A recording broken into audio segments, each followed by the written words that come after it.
परंतु सुपारी ही साधारणतः कर्नाटकमधून मोठ्या प्रमाणात आणली जाते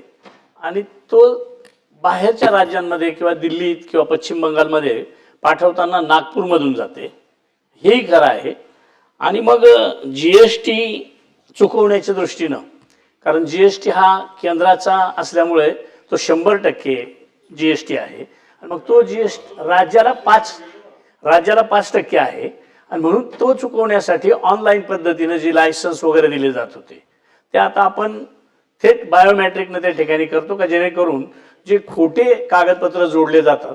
ते त्या ठिकाणी जोडले जाणार नाहीत आणि त्या पद्धतीनं त्या ठिकाणी आळा घातला जाईल. परंतु तिथं ती सुपारी जी आणली जाते ती शेती म्हणून,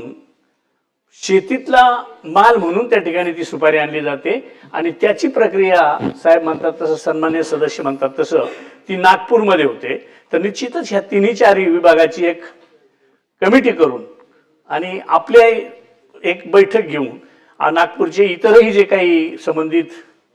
आमदार असतील, खासदार असतील, पाहिजे तर ती मुख्यमंत्री महोदयांसोबतच त्या ठिकाणी बैठक लावू. कारण ह्या सुगंधी सुपारी किंवा ही जे काही विषय आहेत त्याच्या संदर्भात मी खालच्या सभागृहात एक आश्वासन दिलं होतं का मोकोका सारखा कायदा करता येईल का. त्यावर मुख्यमंत्री महोदयांनीच त्याचा खुलासा केला होता का मोकोकाच्या संदर्भातला काही अडचणी येऊ शकतात, परंतु मोकोकाच्या धर्तीवरच कठोरात कठोर असा एखादा कायदा करता येईल का. त्या दृष्टीनं प्रारूप तयार झालेला आहे, ते विधी न्यायाकडे पाठवून तात्काळ त्या पद्धतीनं त्याच्यावर आपल्या म्हणण्याप्रमाणे एक कमिटी त्या ठिकाणी करू असं मी